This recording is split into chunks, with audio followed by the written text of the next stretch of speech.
इतनी मुश्किल से नंबर आया है।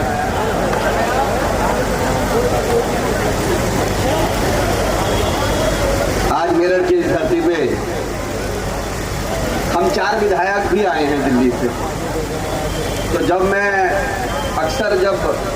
आदरणीय संजय सिंह जी मुझे यूपी में बुलाते हैं तो हम लोग बड़े असहज हो जाते हैं। और ये बात मैंने कई जगह बताई है। अभी जब हम दिल्ली से आ रहे थे तो संजय जी की गाड़ी पहले, सांसद जी की गाड़ी हमसे आगे थी, तो बीच में पता नहीं क्या हुआ, हमारी गाड़ी आगे हो गई। हमने सोचा चलो भाई साहब पीछे से आ जाएंगे। फिर मैं टोल पे आया तो मैंने उसको बोला भाई जाने दो। कह रहा जाने कैसे दो भाई, पैसे दे। मैं कहा हम विधायक हैं, सच में हम सच के विधायक हैं। कह रहे तेरे जैसे बहुत फिर है, पैसा दे तू। फिर वीर सिंह ढेंगान जी को देख लो, ये भी कहीं से दिख रहा है विधायक, ये देख लो। फिर मैंने चश्मा लगाया उसे, मैं ये दिखाना चाहता था मेरे पास भी चश्मा है, मैं भी थोड़ा क्या तेरे जैसे बैग फिरे पैसा देती। और सुरेंद्र जी तो थोड़े से क्या है 118 किलो के, थोड़े दिखते भी हैं। और विशेष रवि जी नहीं थे उस समय। इनके साथ क्या बीता ये खुद बता देंगे। मैं उत्तर प्रदेश के विधायकों को देखता हूं 8 गाड़ी 10 गाड़ी के साथ चलते। बोलो मैं झूठ बोल रहा हूं? मैं 10 गाड़ी 8 गाड़ी में चलते नहीं चलते। यहाँ कोई चेयरमैन वेयरमैन बन जाए तो वो भी इतनी गाड़ियों में चलता है। अच्छा दिल्ली में हम इतने सालों से विधायक हैं, कोई 4 बार का विधायक, कोई 5 बार का विधायक, कोई इतने सालों से हम विधायक हैं। वो बात अलग है, थोड़े लंबे चौड़े नहीं है, दिखते नहीं है, लेकिन हैं तो सच में। ये यूपी के 8 गाड़ी में चलने वाले विधायक अपने प्रधानमंत्री की बात नहीं मान रहे। प्रधानमंत्री जी ने कह दिया है कि देश आर्थिक संकट से गुजर रहा है, पेट्रोल का प्रयोग कम करो, डीजल का प्रयोग कम करो। दिल्ली में अजब स्थिति हो गई। चुनाव खत्म हुआ सब मंगल का, अगले दिन पेट्रोल डीजल के रेट बढ़ गए, दूध के रेट बढ़ गए। केंद्र सरकार से सवाल ये आया कि भाई सरसों का तेल भी यूज मत करो। तो दिल्ली के सरकार के लोगों को देखा मैंने, ड्रामा कर रहे थे सारे मंत्री। 1-2 मंत्री साइकिल पे आने लगे। मैं कहा साइकिल पे क्यों आए? कह रहे प्रधानमंत्री जी ने कह दिया है कि हमें पेट्रोल तेल नहीं फूकना है। अबे मैं कहा तू आगे चल रहा है, तेरे पीछे 3 गाड़ियां चल रही है, उसमें एनर्जी ड्रिंक लेके चल रहा है। पेट्रोल उतना ही फूक रहे हैं, लेकिन सिंबलिज्म करना है कि हमने प्रधानमंत्री की बात मान ली है। नाटक करने में मुझे तो कई बार यह डर लगता है कल को प्रधानमंत्री जी कह दे कपास की खेती कम हो गई है, कपड़ा कम हो रहा है, तो कहीं नंगे ना लो डोलने लग जाए चारों तरफ। ये नंगे ना डोल रहे दिल्ली के लोग। क्या नाम भैया प्रधानमंत्री जी ने कहते हमने कच्चा बनियान खा के फेंक दी है, हम तो ऐसे ही नंगे हैं। तो कई बार मुझे लगता है हमका इसका मूल्यांकन करना चाहिए। चौधरी अंकुश जी हमारे जिलाध्यक्ष, यहाँ पर बहुत सारे जात नेता हैं, किसान नेता हैं, और वो किसी भी जाति के हैं। मैं किसान नेताओं को चेतावनी दे रहा हूं, ये बात मैंने बिहार से आकर दिल्ली में समझ ली, तुम्हें यहाँ रह के यहाँ ना समझ में आ रही, और जयंत चौधरी को तो बिल्कुल नहीं समझ में आ रही।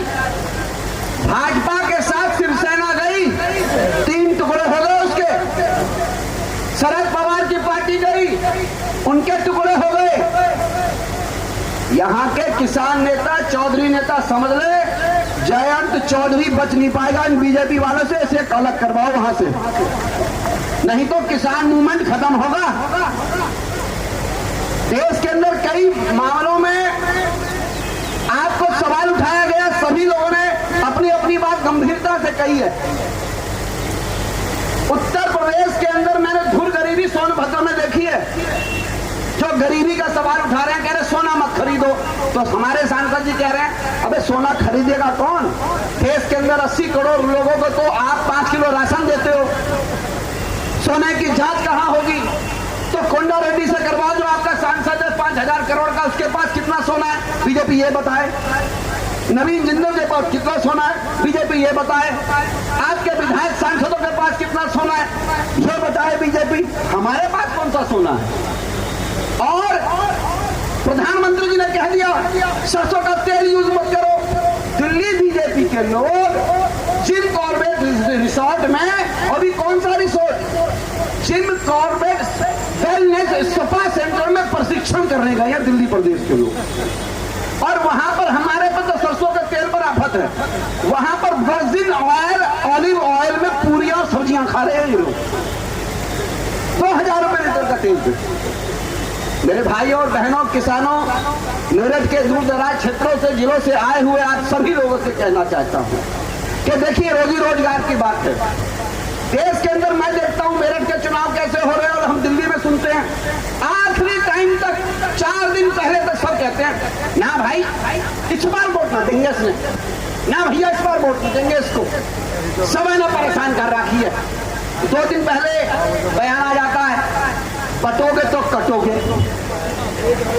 जैसी 2 दिन पहले बयान आता है, जो थोड़े मुस्लिम के साथ, दलितों के साथ मिलकर दो दूसरी बिरादियां चल रही थी, कह रहा भैया कट जाएंगे, हम तो कट जाएंगे, अलग हो लेते हैं। ये पता नहीं कौन सा बयान आ जाता है। 32 साल बीजेपी में रहा हूं मैं, और एक बात मैं सच बोल रहा हूं, जब से मैं बीजेपी से आया हूं मैंने सच बोलना चालू कर दिया। ये जो लास्ट में 2 दिन पहले बयान आएगा बटोगे तो कटोगे, उस पर ध्यान रखना, हमको चौधरी भाई ध्यान कर लो। और ये खूब पैसा बांटते हैं, अब एक कैंडिडेट के हाथों से बहुत पैसा बंटवाएंगे। पैसा लेना है, छोड़ना नहीं है इनका पैसा, वो लेके रख लेना और इनको बेवकूफ बनाना है। भाई साहब आप आ गए, चिंता मत करो, इनका माल जब तक लेके रखोगे नहीं तो ये कंगले नहीं होंगे, ये इनका पैसा खत्म नहीं होगा।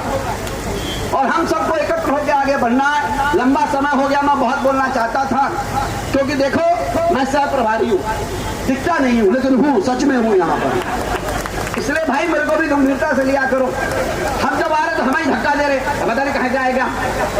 हम भी, अब सांसद जी ने हम पे हाथ रख दिया, हम भी कुछ बन जाएंगे तो हम भी दहाड़ेंगे, तो हमें भी आप देख लेना टीवी पे। नहीं तो दिल्ली में हमारा भी जलवा है, इसलिए हम आपसे कह रहे हैं, हम ऐसे चूरा ना कई बीमारी में काम आएंगे तुम्हारे, दिल्ली में आओगे हम भी काम आएंगे। इसलिए आप सब सारे लोग जो इधर उधर टिक्की खा रहे हैं, कोई चाय पी रहा है, वो यहाँ आ जाओ। अब हमारे पास सिर्फ 2 विधायक, 3 विधायक हैं। ढिंगान जी से पता नहीं जो भी बोले, चौधरी जी हमारे दलितों के बड़े नेता हैं, और विशेष रवि जी कुछ नहीं बोलने से पहले भी कई बार सोचते हैं, तो वो ज्यादा बोलते ही नहीं। तो कुल मिला के 6-7 मिनट है, उसके बाद हम सांसद जी को सुनेंगे और फिर हम यात्रा करेंगे। बोलो मेरे साथ, भारत माता की जय जय जय जय जय भीम। और एक बात और, हमको यहाँ रह करके अच्छा मुसलमान और अच्छा हिंदू बनना है। अच्छा हिंदू बनने की ठेकेदारी खाली भारतीय जनता पार्टी के पास नहीं है। हम लोग बचते हैं कई मामलों में, हमें बचना नहीं है। इसलिए हम सबको एकत्र होकर आम आदमी पार्टी को मजबूत करना है। और ये लोग जो 5-6 सांसद गए, इसके बारे में पत्रकार बंधु बहुत सवाल पूछते हैं, तो पत्रकार बंधुओं से कहना चाहता हूं, कभी पूछो भाजपा वालों से, केशव भाई पटेल क्यों चले गए, हरेन पंड्या क्यों चले गए, काशीराम राणा क्यों चले गए, मदन लाल खुराना क्यों चले गए, BS येदियुरप्पा क्यों चले गए, बाबूलाल मरांडी क्यों चले गए, यशवंत सिन्हा क्यों चले गए, जसवंत सिंह क्यों चले गए, शत्रुघ्न सिन्हा क्यों चले गए, कीर्ति आजाद क्यों चले गए, ये सारे लोग क्यों चले गए? इनकी नीतियों के कारण से गए ना। और उसके बाद अनिल झा क्यों चले गए, ये भी बोलो। अनिल झा क्यों चले गए? 32 साल, इतने साल विधायक रहा मैं वहाँ, मेरे को रगड़ना में लगे हुए थे, तो मैंने कहा मैं तुम्हारी रगड़ाई में नहीं आऊंगा, तुम्हें रगड़ूंगा। अब मेरे को वहाँ चड्ढा मिल गया, उसकी चड्ढी ना उतारी तो मेरा नाम भी अनिल झा नहीं। और वो धन्यवाद।